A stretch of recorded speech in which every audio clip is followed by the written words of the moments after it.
محترم ناظرین، السلام علیکم ورحمۃ اللہ وبرکاتہ۔ میں ہوں حافظ اطہر امام اور آپ دیکھ رہے ہیں اطہر امام آفیشیل چینل۔ محترم ناظرین، آج کی اس ویڈیو میں ہم آپ کو بتائیں گے کہ ہم جو نماز پڑھتے ہیں، روزہ رکھتے ہیں اور بھی نیکی کرتے ہیں تو ہماری نیکی قبول ہوتی ہے یا نہیں۔ ہم لوگوں کے دل میں خیال یہ آتا ہوگا کہ ہم روزہ رکھتے ہیں، نماز پڑھتے ہیں تو اس کو اللہ تبارک و تعالی نے قبول فرمایا ہے یا رد فرمایا ہے۔ روزہ اور نماز قبول ہونے کی کچھ نشانیاں ہیں، وہ کون کون سی نشانیاں ہیں جانتے ہیں آج کی اس ویڈیو میں۔ تو میری آپ سے گزارش ہے کہ اس ویڈیو کو آخر تک ضرور دیکھیں۔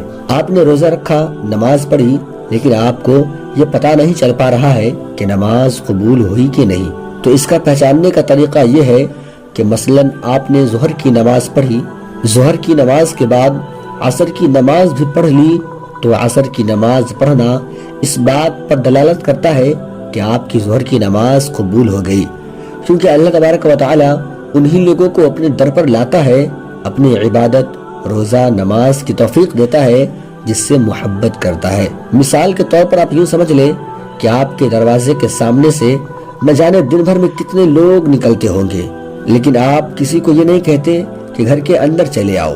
ہاں، کچھ لوگوں سے جو خاص آپ کے ہوتے ہیں ان لوگوں سے آپ کہتے ہوں گے کہ بھائی گھر پہ آ جاؤ۔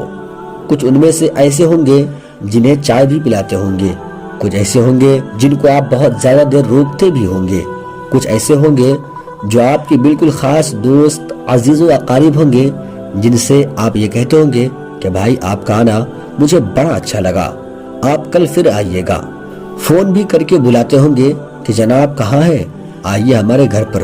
کچھ لوگ ہیں جو جمعے کو آتے ہیں، جن کے آنے یا نہ آنے کی اللہ کو کوئی پرواہ نہیں ہے کہ آ رہے ہیں یا نہیں آ رہے ہیں، کیونکہ وہ دن بھر میں 5 وقت کی نمازوں کو قضا کر رہے ہیں۔ اللہ کہتا ہے کہ بس آتے ہیں تو جو مانگ رہے ہیں ان کو دے دیا جائے، لیکن جنہیں اللہ تبارک و تعالی 5 وقت اپنے در پہ بلا رہا ہے، یہ اس بات کی گارنٹی ہے کہ اس کی نمازیں قبول ہو رہی ہے۔ اور سیم اسی طرح سے آپ نے روزہ رکھا اور اگلے دن اللہ تعالیٰ نے آپ کو روزہ رکھنے کی پھر سے توفیق دے دی، کیونکہ ہم تو خود سے روزہ نہیں رکھ سکتے اللہ تعالیٰ کے لیے، ہماری کیا اوقات ہے۔ یہ اللہ کی عطا ہوتی ہے کہ اللہ تعالیٰ بندے کے اوپر خاص نظر، خاص فضل و کرم فرماتا ہے۔ جب اللہ تبارک و تعالیٰ کے لیے کسی بندے نے روزہ رکھا اور اگلے دن اللہ تعالیٰ نے پھر اس کو توفیق دے دی کہ اگلے دن پھر تم روزہ رکھو، تو پچھلے روزے کے بعد اگلے روزے رکھنا اس بات پر دلالت کرتا ہے کہ آپ کا پچھلا روزہ جو تھا اس کو اللہ تبارک و تعالی نے قبول فرما لیا۔ اور دوسری چیز یہ ہے کہ ہم لوگوں کا کام ہے عمل کرنا، قبول کرنا یا نہ کرنا یہ اللہ کا کام ہے۔ روزہ رکھنے کے بعد آپ کو بڑا سکون محسوس ہو اور آپ کو ایک خوشی محسوس ہو، اور وہ خوشی یہ کہ چلو ہمارا ایک روزہ کمپلیٹ ہو گیا، ہم نے ایک روزہ رکھا اور ہمیں اللہ تبارک و تعالی نے روزہ رکھنے کی توفیق دی اور آپ نے اللہ کا شکر ادا کیا، تو یہ دلیل ہوتی ہے کہ آپ کا روزہ اللہ تبارک و تعالی نے قبول فرما لیا۔ آقا علیہ الصلوۃ والسلام نے ارشاد فرمایا کہ روزہ داروں کے لیے 2 خوشی ہے، ایک تو افطار کے وقت جو خوشی ملتی ہے، دوسری وہ خوشی جو قیامت کے دن اللہ تبارک و تعالی عطا فرمائے گا کہ قیامت کے دن کہیں سایہ نہ ہوگا، سارے لوگ سر اٹھائے ٹکٹکی باندھے اللہ کی طرف دوڑ پڑیں گے۔ اللہ ایک ہاتھ میں آسمان اور ایک ہاتھ میں زمین کو لے گا اور پورے جبر کے ساتھ اللہ تعالیٰ فرمائے گا کہ بادشاہ کا دعویٰ کرنے والا کہاں ہے، جابر کہاں ہے، تکبر کرنے والا کہاں ہے۔ سارے لوگ ٹکٹکی باندھے سر اٹھائے اللہ کی طرف دوڑ پڑیں گے، ننگے سر، ننگے پاؤں، ننگے جسم۔ سورج اس وقت 9 کروڑ 30 لاکھ میل کی بلندی پر ہے۔ قیامت کے دن سورج سوا نیزے پر ہوگا۔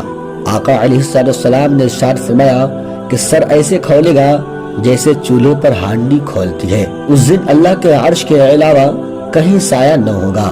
آقا علیہ السلام نے ارشاد فرمایا کہ قیامت کے دن لوگ اپنے اپنے پسینے میں ڈبکیاں کھا رہے ہوں گے، گرمی کی وجہ سے اتنا پسینہ ان کو آئے گا کہ وہ اپنے پسینوں میں ڈبکیاں کھا رہے ہوں گے۔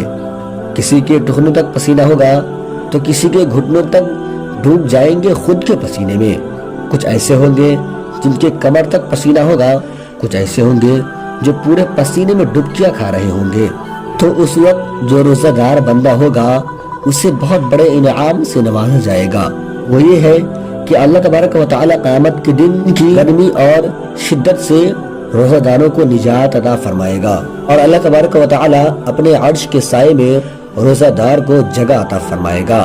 روزہ دار کے سر پر اللہ کا عرش ہوگا، اسے کوئی تھکاوٹ یا کسی قسم کی دھوپ تپش کوئی چیز نہیں لگ رہی ہوگی۔ ایک قیامت کے دن اللہ تبارک و تعالی دوسری خوشی روزہ داروں کو عطا فرمائے گا۔